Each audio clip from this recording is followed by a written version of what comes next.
welcome to Gotham Comedy Live. Yeah. What a night we got for you. It's so great to be back in the city. For those of you, maybe your first time in the city, let me give you a couple of tips about how to not look like a tourist. Don't wait for the little walking man to cross the street.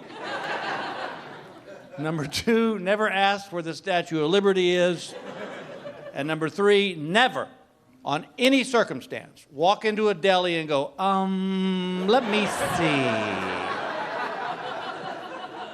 It is so great to be here. I am just so thrilled to be out of the house, to be honest with you. My wife of 33 years and I are, thank you.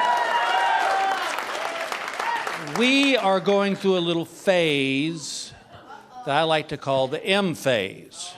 Now, for those of you who are too young to know what the M phase, allow me to expound. The M phase is called menopause. And at first, I didn't really understand it. But I kept looking at the word. And it has the words men and pause. And what that means is, if you're a man, you better pause before you say something. Now, ladies, I'll be the first to admit, I know nothing about menopause. I know I don't want to go through it. But the only way I can describe it is, in your 20s, you marry this girl and this little angel, and she hangs on your every word, and you just can't wait to be with each other. And then, like, 30 years goes by, and that little angel turns into a cobra. Because if you ever watched a cobra, they don't just strike. They watch you. And you don't know if they're going to let you pass or if they're going to strike. And it may be something as little as your eye going. And they go, what the hell does that mean? The way I understand it, ladies, is that the worst part about menopause is that you never really know when it's going to rear its ugly head. Because if you did, I'm sure you would tell us. You would say, hey, FYI, about 2:30 today, I'm going to bite your head off for no real reason. And then as guys, we would go, cool, I'll see you about 4. Now, the American Medical Association says that one of the symptoms of menopause is irritability. I don't know if that's really the word to describe what I'm going through. It's worse. It's like, hey, Bill, I heard you got your eye gouged out with an ice pick. What happened? I go, well, the wife was a little irritable. And on my fault, I did put a glass down without a coaster. I feel bad for her because the poor thing is going through hot flashes and night sweats. And, geez, our room is like the temperature of a meat locker. But I'm not saying anything. Because I know I'm going to hear, I guess you think it's just a little too cold in here now, don't you? I'm like, no, what? No. I love seeing my breath. I'm going to go turn on the faucet so the pipes don't freeze.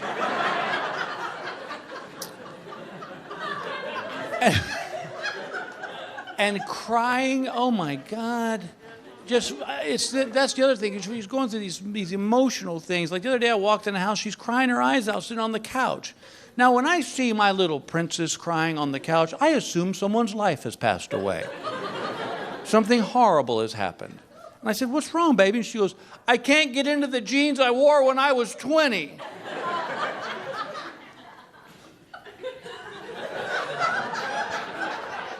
I know what my job is. My job as her partner is to find those words that'll make her feel better about whatever's bringing her down. And the good Lord above knows I try. But sometimes the words don't come out the way I had them formulated in my head. She's crying about that, and I said, oh, sweetheart, don't cry about that. That's silly. I go, if it makes you feel any better, when you was 20, I couldn't get in your jeans. I'll be outside. And the snoring, oh my God. Y'all, it's like sleeping with a dude with boobs. It's insane. She weighs 120 pounds, but the noises that emanate from this little thing. And if it was rhythmical snoring, I could get used to that and fall asleep. But this is what I try to go to sleep to every night.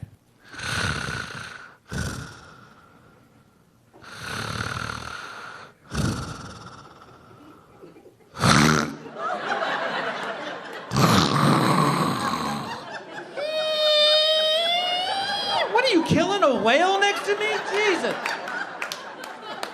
And I try to gently rub her back and push her out of bed. Yeah, but she wakes up when she hits the floor. And she goes, what are you doing? I go, honey, you're snoring. She goes, no, I'm not. I'm wide awake.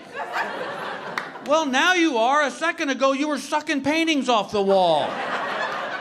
And then she has the gall to look me in the eye and go, maybe it was you snoring. You just woke yourself up. Really? That's what you're going to go with? Really? And it's causing her to do weird stuff. Like the other day, we were sitting at the breakfast table having coffee, reading the paper. And for those of you that are younger than me, the paper was this thing that got delivered to your house every day. And you could read the news and you didn't need Wi-Fi. So we're having coffee, reading the paper, when all of a sudden my wife goes, hey, tell me about your old girlfriends. I said, why would I do that? She goes, honey, we've been married for 33 years. I'm not jealous anymore. I just want to know what kind of girls you went out with. And I'm thinking, you know what, that's kind of rude. Because what she's really saying is, hey, honey, tell me about that period of your life when women found you attractive.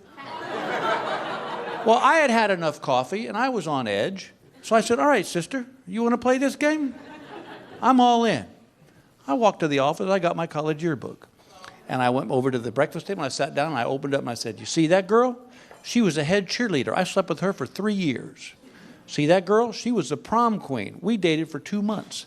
And dating was a nice way of putting it. And this girl was the head drill team girl. And drill was the operative word in that sentence. And she goes, wow, you were popular. I said, yes, I was. She goes, well, let's look them up on Facebook.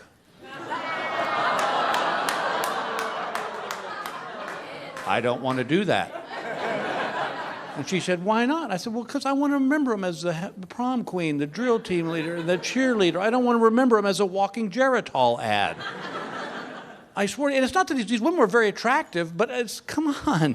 I'd like to think of these girls on the pill for something other than lowering their cholesterol, all right? And to be honest, the only way I get these girls in the backseat of my car now is because it's more comfortable under arthritis. And I don't want you to get because I do love Gail. We've been married for so long, and she's my partner. But if that wasn't bad enough, while this menopause is going on, we decided to build a house together. I have a new bumper sticker out called, if you think you know your spouse, build a house. Do you know what I did the other day for 4 hours? I stood at a wall and looked at drawer pulls. Drawer pulls. There was hundreds of them. And she goes, which one do you like? And I went,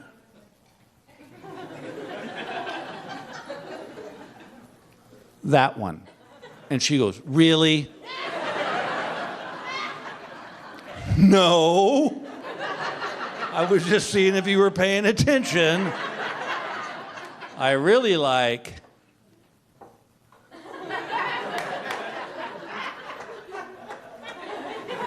those. Oh, I can't believe it. Bill, those are awful. I go, look, why don't we do this? Why don't you tell me what my opinion is and I can get on with my life? Are you guys ready for a great show? All right, we'll be right back with Gotham Comedy Live. My lovely wife, and I said, I got COVID. And she goes, okay. She goes, just come on home and go on into the guest bedroom. Oh, yeah, she's not giving up the master. Are you kidding? And so I got home, and y'all, I was just freaking out. Because I had heard all the horror stories, people losing their taste and their smell, and sadly, some people died from it. So I'm waiting for the COVID wave just to come crashing down on me. I got to tell you something.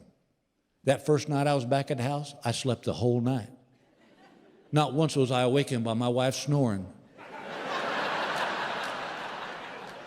And I love her to death, but this woman can throw down some snoring. I'm not talking little kitten purring. I'm talking Night of the Walking Dead. This is what I would try to go to sleep to every night too.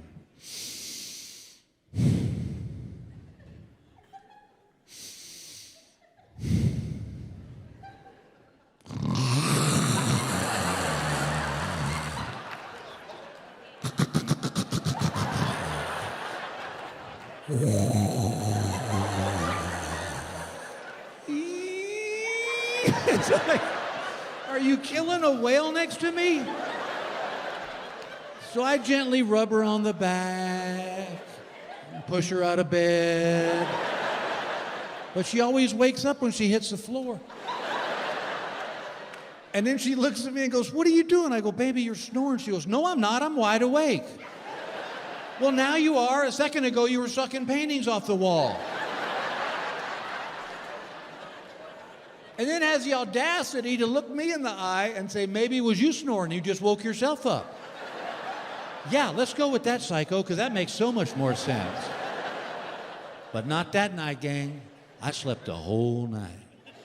Got up next morning, breakfast was outside the door. I ate it, put my dishes back out there. 10 minutes later, dishes was gone.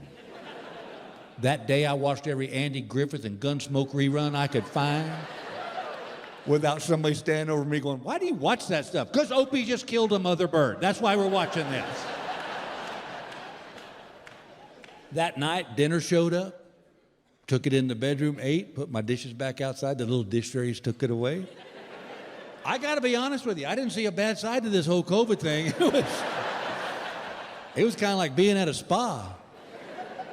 But yeah, but that's the problem, and I hate being this way. I hate being a hypochondriac, because it's not fun, because you're always worried about death. And a cold, okay, I'm gone. True story, every year, Gail and I would get our physical, and we'd get our blood work done, just in case there was something, we could stay on top of it. So this happened this year. We got our physicals, got our blood work done. 4 days later, I'm out playing golf. 5 o'clock in the evening, I get back in the golf cart, I see a message from the doctor, a voicemail. And this is what it said: "You need to call us as soon as possible." What the hell does that mean? I'll tell you what it means. I'm dying.